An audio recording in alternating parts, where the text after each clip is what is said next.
नमस्ते दोस्तों। आज की इस क्लास में आप सभी लोगों का हार्दिक स्वागत है। जैसा कि आपको मैंने कल एंटीवायरल का पार्ट 2 ख़त्म करा दिया था दोस्तों, तो आज मैं आपको फार्मास्यूटिकल जूरिस्प्रूडेंस से बहुत इंपॉर्टेंट टॉपिक बताने जा रहा हूँ, शेड्यूल्स टू द रूल्स के बारे में। बेसिकली ये जो हमारा टॉपिक रहेगा। और दोस्तों इसमें जो है हमारा इसका एक फार्मा एक्ट कब कब पास हुए थे, कौन कौन से ईयर में, उसको मैं अलग लेक्चर में लूँगा।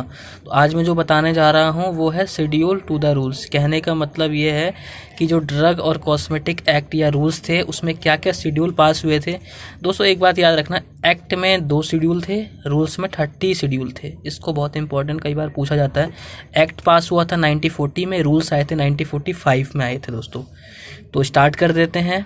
तो सबसे पहला हमारा आता है शेड्यूल ए।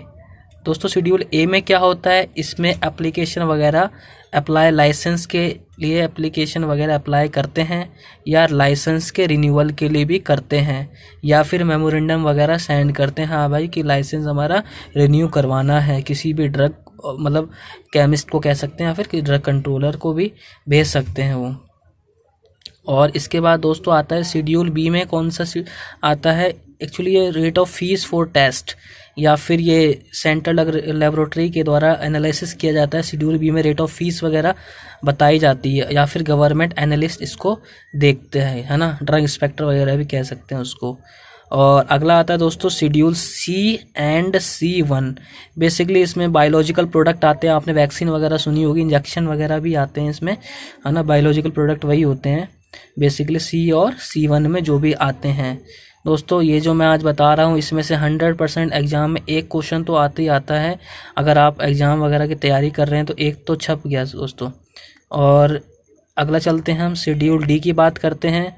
शेड्यूल डी में दोस्तों क्या आता है, इसमें आता है list of drug exempted from certain provision. कुछ प्रोविज़न होते हैं, प्रावधान होते हैं कुछ सरकार के, इसमें ड्रग्स कुछ एग्जेम्प्टेड की जाती है कि हाँ भाई वो ड्रग नहीं ले सकते हम लोग शेड्यूल डी के अंदर।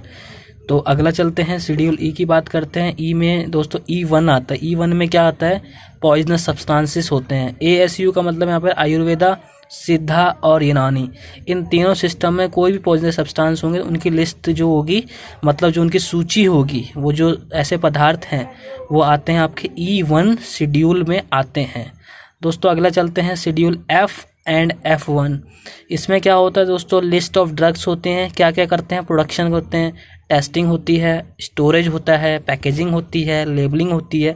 किन की दोस्तों, बायोलॉजिकल प्रोडक्ट्स की, इंजेक्शन वगैरह जो होते हैं उसकी करी जाती है। आगे चलते हैं दोस्तों, है ना, शेड्यूल F मैंने आपको वहाँ पे बता दिया था शेड्यूल। अब अगला हमारा है शेड्यूल F के बारे में बता रहा हूँ। F2 जो होता है दोस्तों वो स्टैंडर्ड होता है सर्जिकल ड्रेसिंग वगैरह के लिए। किसके लिए होता है दोस्तों, सर्जिकल ड्रेसिंग वगैरह के लिए होता है।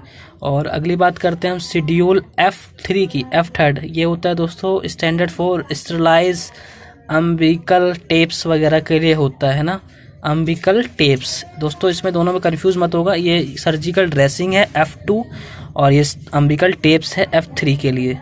अगला आता है दोस्तों FF मतलब होता है ऑप्थेल्मिक प्रिपरेशन। ऑप्थेल्मिक वगैरह जो होती है ना, आँखों वगैरह के लिए जो प्रिपरेशन बनाई जाती है, आई ड्रॉप्स वगैरह जो भी होती है वो FF में आती है ना। और अगला चलते हैं शेड्यूल जी की बात करते हैं। ये केवल मेडिकल प्रोविज़न के द्वारा ही यूज़ की जाती है, मेनली डायबिटिक ड्रग्स होती है ना। आपने सुना भी होगा एंटी डायबिटिक मेटफॉर्मिन हो गई, ग्लिमिप्राइड हो गई, ग्लिबिनक्लामाइड हो गई, ग्लाइक्लाजाइड हो गई, ये सारी ड्रग्स जो भी आती है ना, बेसिकली सल्फोनाइलूरियाज वगैरह जो आते हैं वो शेड्यूल जी के अंदर आते हैं। अगला चलते हैं दोस्तों शेड्यूल एच की तरफ बात करते हैं। शेड्यूल एच में क्या होता है, ये केवल रिटेल पे बेचा जाएगा बाय प्रिस्क्रिप्शन ऑफ RMP, मतलब रजिस्टर्ड मेडिकल प्रैक्टिशनर के द्वारा ये बेची जा सकती है ड्रग, अन्यथा कोई और नहीं बेच सकता। जैसे आपके कई सारे एंटीबायोटिक्स होते हैं ना, सिप्रोफ्लॉक्सासिन, नोरफ्लॉक्सासिन, गेटिफ्लॉक्सासिन, ये सारे आते हैं ना एक, तो इसमें ये सारी ड्रग्स आती हैं किसमें दोस्तों, मतलब शेड्यूल एच में, कि हाँ इसको केवल हम डॉक्टर अगर प्रिस्क्रिप्शन देता है तो उसी के आधार पे हम बेच सकते हैं। वैसे अगर बेचेंगे तो कानूनी कार्रवाई भी की जा सकती है किसी भी फार्मासिस्ट के ऊपर। अगला चलते हैं दोस्तों शेड्यूल जे की बात करते हैं। इसमें ऐसी डिजीज आते हैं जिनका मतलब हम दावा नहीं कर सकते कि हाँ वह उस दवाई से ठीक ही हो जाएगी, है ना। मान लीजिए कैंसर में कोई ड्रग डाल रहे हैं, हम एक मतलब अनुमान लगा सकते हैं, हाँ ठीक हो सकती है may be, but it may not be sure that it will be cure in the future, है ना। मान लीजिए एड्स की दवाई है, एड्स में नॉर्मली क्या करते हैं, एंटीवायरल देते हैं, है ना, लेकिन हमें पता है वो ठीक नहीं होती, लेकिन मे बी कंट्रोल कर सकते हैं उसको कुछ दिनों तक और जीवित रख सकते हैं। अगला चलते हैं दोस्तों शेड्यूल के की तरफ। के में दोस्तों आता है exempted from manufacture of drug. कुछ ऐसी होती है मैन्युफैक्चर ऑफ ड्रग को उसको नहीं बना सकते, वो एग्जेम्प्टेड होती है, वो मेनली गवर्नमेंट एनालिस्ट से परमिशन लेके ही बना जा सकती है। अगला आता है दोस्तों शेड्यूल एम। इसकी बात करें शेड्यूल एम में, इसमें गुड मैन्युफैक्चरिंग प्रैक्टिसेस आता है और फैक्ट्री प्रीमिसेस या प्लांट्स वगैरह के लिए रिक्वायरमेंट जो चाहिए होती है वो शेड्यूल एम में आती है। इसके बाद दोस्तों अगले पे चलते हैं हम।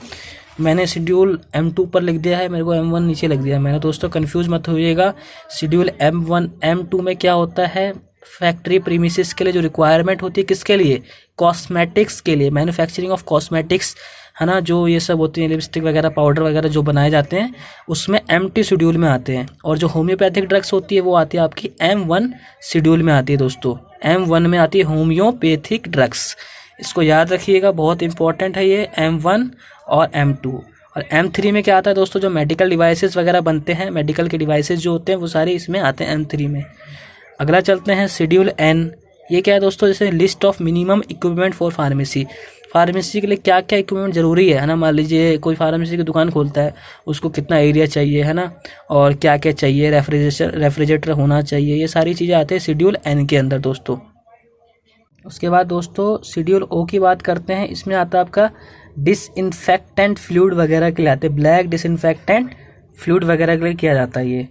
अगला आता है दोस्तों शेड्यूल P की बात करें तो ये लाइफ पीरियड ऑफ ड्रग्स आती है ना, कि किसकी लाइफ पीरियड कितना होता है। बेसिकली इंजेक्शन वगैरह के लिए देखा जाता है, वैक्सीन वगैरह के लिए, है ना, कुछ दिनों तक वैलिड होती हैं, उसके बाद है ना हो सकता है अगर बाद में दी जाए तो दिक्कत भी कर सकती हैं वो। शेड्यूल क्यू की बात करते हैं। क्यू तो इसमें कोलतार वगैरह आते हैं, जो कि कॉस्मेटिक्स वगैरह में उसकी कितना डाला जाए वो कोलतार की लिस्ट होती है इसमें। और शेड्यूल R की बात करते हैं, उसमें आता है मैकेनिकल कॉन्ट्रासेप्टिव्स की बात करते हैं। शेड्यूल R में जो भी आता है मैकेनिकल कॉन्ट्रासेप्टिव आते हैं दोस्तों अगले पे चलते हैं हम लोग, है ना। ये आज के लिए लास्ट का पेज होगा हमारा।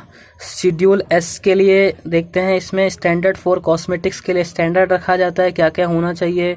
शेड्यूल T के लिए होता है जो फैक्ट्री प्रीमिसेस, ASU मतलब दोस्तों आयुर्वेदा, सिद्धा और यूनानी, और हाइजीनिक कंडीशन में मैन्युफैक्चरिंग होनी चाहिए, ये सब शेड्यूल T में आता है। अगला चलते हैं शेड्यूल U की तरफ।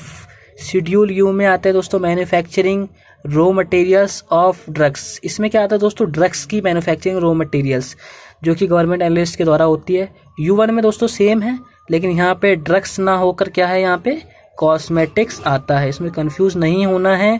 U1 आ गया, 1 मतलब एक कदम आगे चल गया, एक कदम से क्या होता है, सुंदरता बढ़ती है, तो कॉस्मेटिक्स में वो सारी चीज़ें आती हैं। शेड्यूल V की बात करें तो V में क्या आता है दोस्तों, पेटेंट एंड प्रोप्रिएटरी मेडिसिन आता है, कि इसमें कौन कौन सी ड्रग्स पेटेंट होनी चाहिए, है ना, ब्रांडेड कह सकते हैं। शेड्यूल W की बात करें तो बेसिकली जेनरिक नेम से जो दवाइयाँ बेची जाती हैं वो आता है इसमें, जेनरिक नेम्स। और शेड्यूल X अगली बात करते हैं शेड्यूल X की। इसमें लिस्ट ऑफ ड्रग्स आती हैं, इंपोर्ट करना है, मैन्युफैक्चरिंग करनी है, सेल करनी है, या फिर लेबलिंग करनी है ड्रग्स की, या फिर पैकेजिंग करनी है बाय स्पेशल प्रोविज़न के द्वारा ही होती है गवर्नमेंट एनालिस्ट से, है ना, या फिर किसी भी RMP से। और शेड्यूल Y की बात करें दोस्तों, लास्ट शेड्यूल है हमारा गाइडलाइंस ऑन क्लिनिकल ट्रायल्स, किसके लिए, इंपोर्ट करने के लिए या मैन्युफैक्चरिंग, नई ड्रग जो भी बनाते हैं उसके लिए जो भी होता है वो शेड्यूल Y में आता है दोस्तों। तो इसमें काफ़ी इंपॉर्टेंट है ये, 100% एक तो क्वेश्चन आना ही आना है इससे पेपर में, चाहे वो एग्जाम के लिए, गवर्नमेंट एग्जाम के लिए भी हो, फार्मासिस्ट के लिए या ड्रग इंस्पेक्टर, किसी के लिए भी अगर आप दे रहे हो तो उसके लिए आना ही आना है। और कोर्स के लिए भी बहुत इंपॉर्टेंट है, याद रखने का भी तरीका, अगर आप इसको बार बार थोड़ा पढ़ते रहेंगे तो दोस्तों आराम से याद हो जाएंगे, है ना। तो दोस्तों हमारी वीडियो को बहुत बहुत अच्छे से देखने के लिए आप लोगों का धन्यवाद। और अगर आपने अभी तक हमारा चैनल सब्सक्राइब नहीं किया है तो आपसे रिक्वेस्ट है सब्सक्राइब कर लीजिए, बेल का आइकन दबा दीजिए दोस्तों, ताकि अगली वीडियो आपके पास तुरंत आ जाए। तो दोस्तों आज के लिए इतना ही रखेंगे, नेक्स्ट टाइम मैं आपको फार्मेसी एक्ट के बारे में ईयर कौन कौन से थे कुछ बताऊंगा उसको। धन्यवाद दोस्तों।